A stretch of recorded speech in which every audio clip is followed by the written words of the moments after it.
Welcome to crime analysis. January 18 Hyderabad Nampally court judge గారు CVS Sai Bhupathi గారు సంచలనమైన తీర్పు ఇచ్చారు. భార్యను అదనపు కట్నం కోసం వేధించడమే కాకుండా హత్య చేసినందుకు వ్యక్తికి 10,000 రూపాయల జరిమానాతో పాటు ఉరిశిక్ష విధించారు.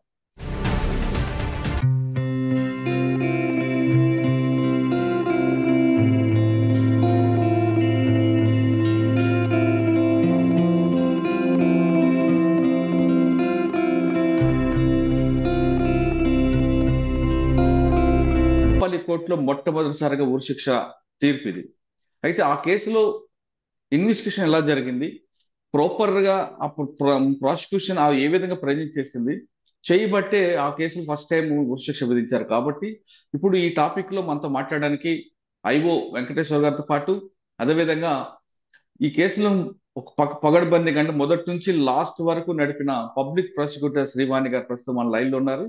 ముందు శ్రీవాణి గారిని అడిగి ఈ కేసు చార్జ్ షీట్ ఎప్పుడు వచ్చింది, ఎక్కడెక్కడ లూప్ హోల్స్ లేకుండా కేసుని ఇన్వెస్టిగేషన్ చేయడంలో ఐఓకి ఏ విధంగా సహకరించారు, కేసుని కరెక్ట్ గా పగడబందిగా చేయబట్టి ప్రజెంటేషన్ కరెక్ట్ గా ఉండబట్టి ఇందులో ఉరిశిక్ష వచ్చింది. కాబట్టి అసలు ఆ కేసు ఏంటి అనే విషయాల్ని మేడం తెలుసుకుందాం. మేడం నమస్తే అండి.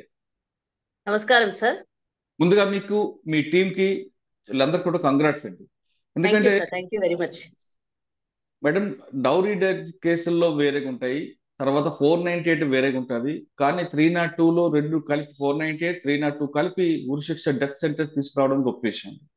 అంటే కేసు ఎప్పుడు అప్పీల్కి వెళ్ళడం అవకాశం ఉంది కాబట్టి ఎప్పుడు అది వస్తుందా అనే విషయం పక్కన పెడితే, భార్యని ఎవరైతే వేధిస్తారో ఎవరైతే హత్యలు చేస్తుంటారో వాళ్ళకి ఇది ఒక మంచి మెసేజ్ గా కోర్టు ఇచ్చిందన్న విషయాన్ని మనం అందరూ గుర్తించాల్సి వస్తుంది.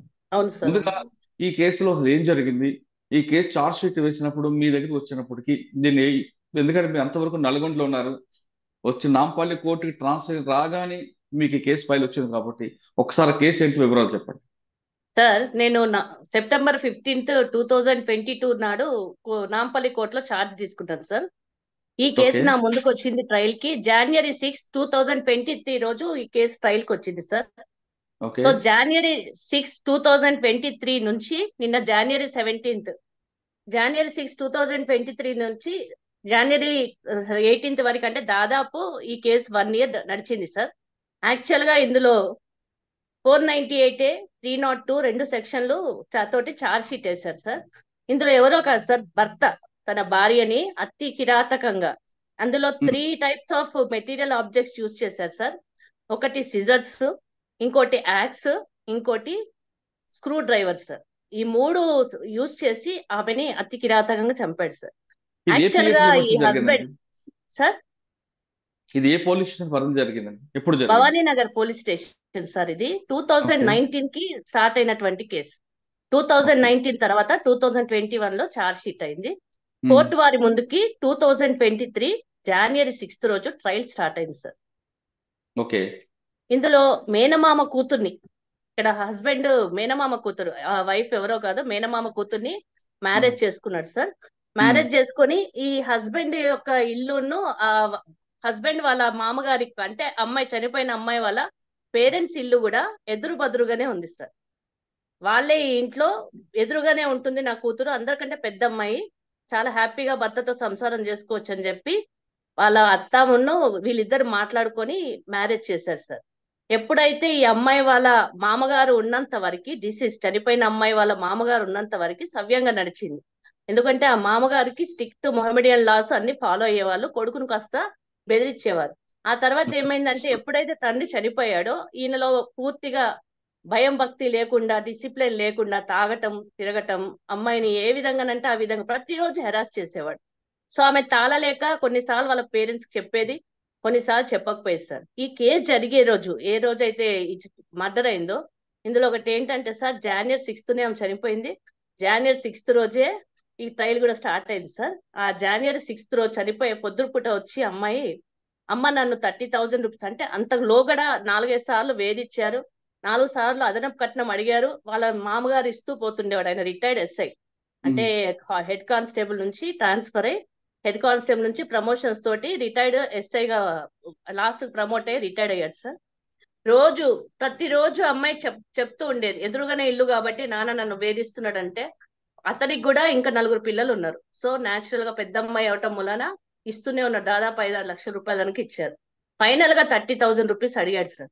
30,000 రూపీస్ ఇస్తాను, ఆ చనిపోయే రోజే అడిగితే నేను ఇస్తానమ్మా, కంపల్సరీ ఇస్తాను, కొంచెం ఓపిక పట్టమని చెప్పు అని చెప్పి నిదానంగా చెప్పి పంపించాడు. సాయంత్రం పూట ఏమైందంటే సార్, 4-4:30 ప్రాంతంలో అతనికి 4 ఆడపిల్లలు.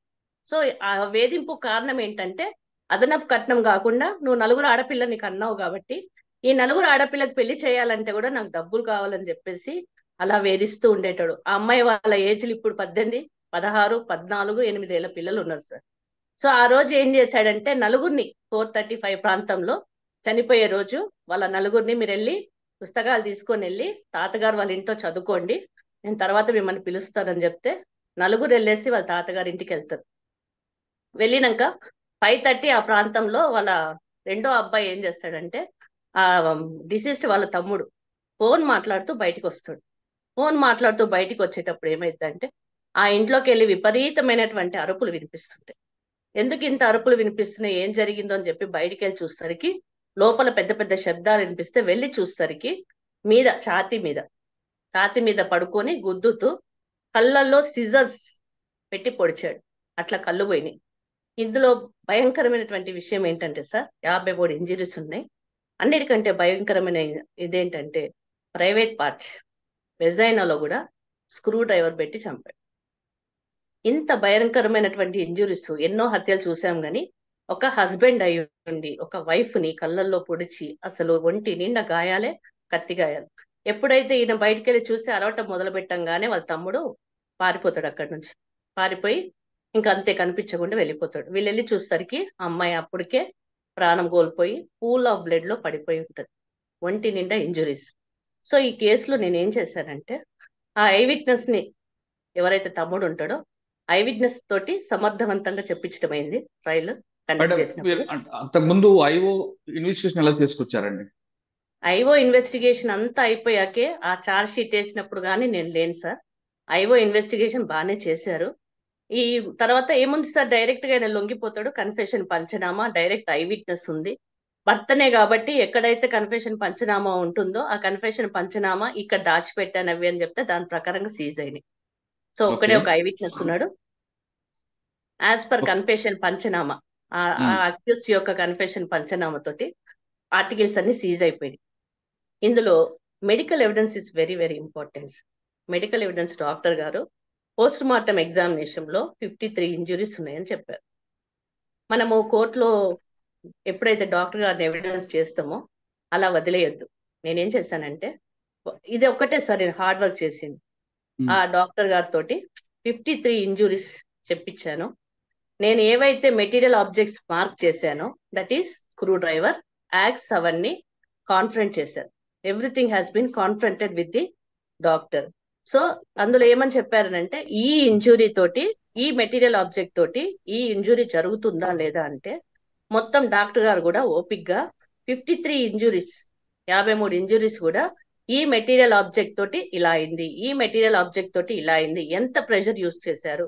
అందులో పోస్ట్ మార్టం ఎగ్జామినేషన్ లో బట్టలని సీజ్ చేసినప్పుడు అక్కడ అమ్మాయి ఇంక్వెస్ట్ పంచనామాలో ఆ ఆబ్జెక్ట్స్ కూడా, ఆ వెజైనాలో ఉన్నటువంటి స్క్రూ డ్రైవర్ ఇవన్నీ కూడా ఉండిపోయింది. ఇందులో ఏంటంటే అమ్మాయికి పీరియడ్స్ ఉండటం వలన, నాప్కిన్స్ ఉండటం వలన కూడా పాపం ఎక్కువగా ఇంజురీ అవ్వటానికి కారణం లేదు. నేను ఇది అసలు చెప్పకూడదు ఒక బీయింగ్ ఎ లేడీ. నేను ఎందుకు చెప్తున్నానంటే, నేను జడ్జి గారికి చెప్పినప్పుడు ఈ రేరెస్ట్ ఆఫ్ రేర్ కేసు కింద ఎందుకు తీసుకున్నామంటే, ఒక సైకో పర్సన్ అయితేనే ఇంత హీనియస్ గా అఫెన్స్ కమిట్ చేస్తాడు. ప్రైవేట్ పార్ట్స్లలో ఆయుధాలు ఉంచుడు, కళ్ళలో సిజర్స్ పొడుచుడు, కళ్ళు పోగొట్టడానికి ట్రై చేయటము, ఇవన్నిటిని కూడా rarest of rare case.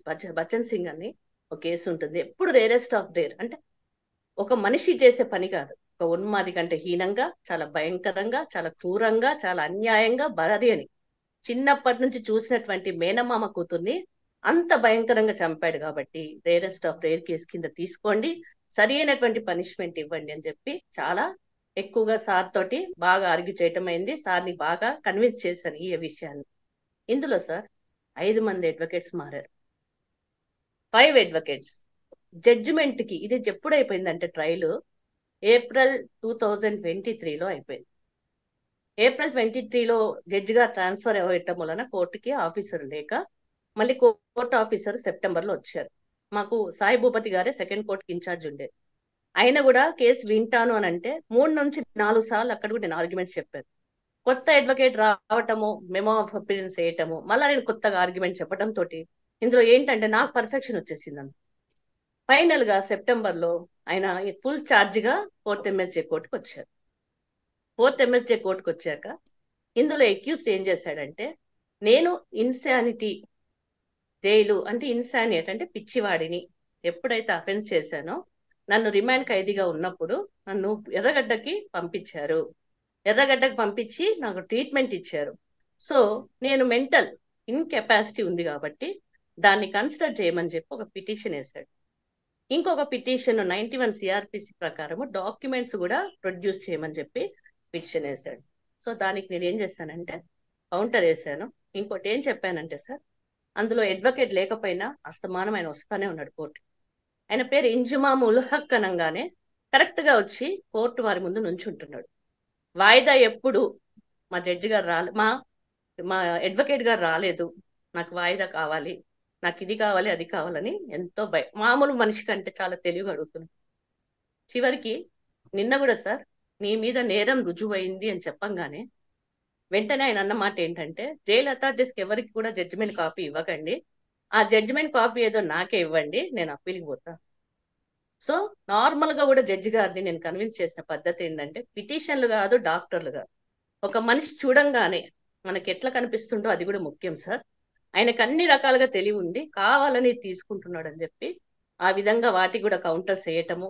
Even sir కూడా అక్కడ జైలు అథారిటీస్ కూడా రిఫర్ చేశారు, ఏమైనా ఈయనకి ట్రీట్మెంట్ ఇచ్చారా అని అంటే ఆయన వాళ్ళు చెప్పింది ఏంటంటే, గుట్కాకి, బ్యాడ్ వైసెస్ కి హ్యాబిట్ బాగా అయిపోయింది, ఊరికి ఇంటాక్సికేషన్ లో ఉండేవాడు, అంత మాత్రమే కొంచెం డిప్రెషన్ లో ఉన్నాడు అని. ఒక మనిషి హత్య చేసినప్పుడు జనరల్ గా కూడా ఆ మనిషి యొక్క స్టేట్ ఆఫ్ మైండ్ నార్మల్ గా ఉండదు. ఒకలాంటి భయం అనేది ఆయనకి ఖచ్చితంగా సంభవిస్తుంది. మైండ్ లో ఎప్పుడైనా నేను అరెస్ట్ అవుతున్న ఫీలింగ్ కూడా ఉంటుంది. ఆ విధంగా డిప్రెషన్ ఉండవచ్చు. సో ఆ విధంగా డిప్రెషన్ అతనికి ఉండవచ్చు అని చెప్పి నేను ఆర్గ్యూ చేశాను సార్. ఇవన్నీ విన్నాక నిన్న అసలు నేను ఎక్స్పెక్ట్ చేయలేదు, లైఫ్ ఇస్తారేమో అనుకున్నా కానీ డెత్ పెనాల్టీ ఇచ్చారు. సాయి భూపతి గారు, నేను ఇంకొక విషయం కూడా ఈ కేసులో అడిగాను సార్. 4 ఆడపిల్లలు ఒక తాతగారి మీద, మామగారి మీద ఉన్నారు. ఆడపిల్లలు అందరు కూడా మెచ్యూర్డ్ అయిన పిల్లలు, వాళ్ళకి చదువులకు గాను మ్యారేజెస్ గాను ఎంతో ఖర్చు అవుతుంది కాబట్టి విక్టిమ్ కాంపన్సేషన్ స్కీమ్ అనేది 357A కింద ఉంది. సో ఆ కాంపన్సేషన్ స్కీమ్ ప్రకారము కాంపన్సేషన్ ని అవార్డ్ చేయమని చెప్పి అడిగాను సార్. TLIC అథారిటీస్ కి రాస్తానన్నారు. సో వాళ్ళు కూడా ఈవెన్ మైనారిటీ ఇన్స్టిట్యూషన్స్ కూడా ఈ జడ్జిమెంట్ కాపీస్ పంపిద్దాం అనుకుంటున్నాం సార్. ఆ పంపించిన దాని వలన వాళ్ళకి కొంతైనా ఫైనాన్షియల్ కండిషన్ లేకపోతే వాళ్ళకి చదువుకైనా కానీ బెనిఫిట్ అవుతుందేమో అని చూస్తున్నాను సార్. ఇందులో ఇన్వెస్టిగేటింగ్ ఆఫీసరు ఎలా చేసినా పబ్లిక్ ప్రాసిక్యూటర్ కొంచెం మన తెలివి కూడా మనం ఉపయోగించి మెడికల్ ఎవిడెన్స్ ని కనెక్ట్ చేసి ఈ కేసుకి ఎంతవరకు సాక్షులతో చెప్పించగలుగుతామో, because there is eye witness to the incident. అబ్బాయి చూస్తుండగా మీద కూర్చొని పొడవటం గమనించాడు కాబట్టి ఆయన చెప్పినటువంటి evidence as it is. So in this case ఒకటి ఏంటంటే, చీఫ్ ఎగ్జామినేషన్ అయ్యేటప్పుడు డెమ్నర్ కూడా రికార్డ్ చేశారు. డెమ్నర్ అంటే విట్నెస్ ఆ టైంలో ఎంత బాధతో చెప్తున్నాడో, ఆ టైంలో ఆ ఇన్సిడెంట్ గుర్తొచ్చి ఆయన ఏడ్చాడు. అవన్నీ కూడా everything has been recorded. At last we got a very very good conviction sir. నా జీవితానికి నేను చేసిన కొన్ని కేసెస్ లో ఇది చాలా హ్యాపీ, ఒక జాబ్ సాటిస్ఫాక్షన్ ఇచ్చినటువంటి case sir. I'm very happy sir. Madam, మీరు వరకు మీ రోల్ పర్ఫెక్ట్ ఉంది, అయితే డిఫెన్స్ తీసుకున్న ప్లే ఏంటండి? డిఫెన్స్ ఇన్సానిటీ అని చెప్పారు. ఇన్సానిటీ ఒకటే చెప్పగలిగారు, ఇంకేం ప్లీ తీసుకుంటారు సార్ వాళ్ళు, డైరెక్ట్ ఉంది కదా ఎవిడెన్స్ అంతా. ఆ పంచాస్ కూడా వచ్చి మంచిగా చెప్పారు, కన్ఫెషన్ పంచాసు, సీన్ ఆఫ్ అఫెన్స్ పంచాసు, అందరు బాగా చెప్పారు సార్. డాక్టర్ గారిని చాలా గర్వించవచ్చు, పిఎంఈ డాక్టర్ చాలా బాగా చెప్పారు ఎవిడెన్స్. మేడం, వీళ్ళందరినీ ఏమైనా బెదిరించలేదా ఆయన ఎక్కించుడు? బెదిరించటం అని అంటే నన్ను ఎక్కువ బెదిరిస్తారు సార్. ఎందుకంటే ప్రతిసారి వాళ్ళందరూ కనిపించేది నేనే కాబట్టి ఆ, యాటిట్యూడ్ తోటి మాటలతోటి వెళ్తుంటే మర్మరు చేయటము ఇవన్నీ చేశారు. ఒకసారి ఈ ప్రొఫెషన్ కి వచ్చినాక అట్లాంటి అన్నిటికి దూరం ఉండాలి కదా సార్. అవునండి. బట్ జడ్జిమెంట్ వచ్చిన తర్వాత ఆయన ఆయన స్టేట్మెంట్ ఏంటండి? నేను చేయలేదు, నా పిల్లలు నాకు దూరం అయ్యారు. ఇంకో మంచి మాట చెప్పింది ఏంటంటే, మా మా అక్కలు గాని మా అన్నలు గాని నాకు ఎవ్వరు కూడా సపోర్ట్ చేయట్లేదని చెప్పారు సార్. నేను అదే మాటని ఆన్సర్ జడ్జి గారికి, ఎందుకు సపోర్ట్ చేస్తారు సార్, మర్డర్ చేశాక ఆయనకైనా చెప్పేస్తున్నాడు కదా అని చెప్పాను సార్. ఓకే. అంటే ఇప్పుడు జైలుకి వెళ్ళినట్లేనండి ఆయన? జైలుకి వెళ్ళిపోయి ఒకటి ఏమైందంటే సార్, ఇందులో ఒకసారి 30th ఆయన వాయిదా ఉండే, ఆ వాయిదా రోజు ఆయన రాలేదు సార్. మ్మ్. రాకుండా తప్పించుకుంటుంటే నేనేం చేశానంటే జడ్జి గారికి, అడ్వకేట్స్ మారుతున్నారు, మనిషి తప్పించుకుంటుండు, ఎన్పిడబ్ల్యూ ఇవ్వండి సార్ అని. సో ఎన్పిడబ్ల్యూ ఇచ్చారు. అరెస్ట్ చేసి తీసుకొచ్చాక బెయిల్ మూవ్ చేశాడు ఒక అడ్వకేట్ వచ్చి, మ్మ్. సార్ బెయిల్ గ్రాంట్ చేయకుండా జడ్జిమెంట్ ఇవ్వండి, లేకపోతే బెయిల్ ఇచ్చారు అని అంటే మళ్ళీ మనకు కనపడడు, ఎక్కడికన్నా వెళ్ళిపోతుంది. ఎందుకంటే సౌదీలో ఉండి ఉండి వచ్చినోడు, మ్మ్. కొంచెం ఎక్స్పెన్సివ్ క్యారెక్టర్, పర్వర్టెడ్ మనిషి సార్. సో అట్లాంటప్పుడు ఆయన మీద మనం నమ్మకము పెట్టుకోలేము కాబట్టి అనేసి చెప్తే 2 months నుంచి జైల్లో ఉన్నాడు సార్. వచ్చా. నేను జడ్జిమెంట్ వచ్చింది, ఆయన జైలుకి వెళ్ళాడు, ఉరి శిక్ష అన్నారు. ఉరి శిక్ష అవ్వడానికి ఇంక టైం ఎంతకాలం పట్టే అవకాశం? ఎందుకంటే ఆయనకు పై కోర్టుకి వెళ్ళి అప్పీల్ చేసుకునే అవకాశం ఉంది కన్ఫర్మేషన్ కదా. From the high court, sessions court ఇచ్చిన confirmation from the high court sir. Hmm. Sir అంటే ఈ ఆయనకి ప్రాసెస్ జనరల్ గా చెప్పాలి అని అంటే ఎవ్వరు కూడా సపోర్ట్ చేసి ఆయనకి ఎవరో అప్పీల్ చేస్తారన్న నమ్మకం అయితే నాకు లేదు సార్. అంటే ప్రస్తుతం ఈ వరకు ప్రాసెస్ మనకి ఇంతే. కాదు మేడం, ఈ ప్రాసెస్ అవ్వడానికి ఎన్ని నెలలు పట్టొచ్చు? డెత్ సెంటెన్స్ ఇచ్చారు సార్ కన్ఫర్మేషన్ చేసేసి. ఆహా. వాళ్ళు అప్పీల్ హైకోర్టుకి పోతే వెళ్ళింది. అప్పుడు చూద్దాం, అప్పుడు అప్పీల్ పోతే. అందుకే ప్రతి ఒకటి ఏంటంటే 498 ప్రతి చిన్న అఫెన్స్ కూడా ఇచ్చారు. మ్మ్. Death sentence has to be confirm with the high court. High court confirm చేస్తే అయిపోతుంది. అచ్చా. తర్వాత ఆయన అప్పీల్కి వెళ్ళొచ్చు, లేదంటే ప్రెసిడెంట్ కి సుప్రీం కోర్టు వెళ్ళొచ్చు, ఇవన్నీ ఉన్నాయి కదా ఏమైనా స్టెప్స్ అన్ని. చేసుకోవచ్చు సార్, ఏమైనా చేసుకోవచ్చు. కానీ మనము బట్ ఇంతవరకు ఇప్పుడు ఇవాళ పేపర్స్ లో గాని మీలాంటి వాళ్ళ ద్వారా గాని ఒక సొసైటీకి మనం చెప్పేది ఏంటంటే సార్, ఒక మనిషి గనక నేరం చేస్తే తప్పించుకోలేడని మాత్రం మనం చెప్పగలం. ఓకే. బట్ ఫైనల్ గా చెప్పండి, సాధారణంగా ఇటువంటి కేసులు అంటే 498 లో కానీ లేదా 302 లో లైఫ్ రావాలంటే ప్రాపర్ ఫోర్ ఇన్వెస్టిగేషన్ ఎలా నైన్టీ చేయాలి? ఎయిట్ లో లైఫ్ కాదు, only up to 3 years punishment. అంటే 498 కాదండి, 498 ప్లస్ 302 302, 498A ప్లస్ 302 చేస్తే ఇలాగ లైఫ్ రావాలనుకుంటే ప్రాపర్ ఇన్వెస్టిగేషన్ ఎలా చేయాలి?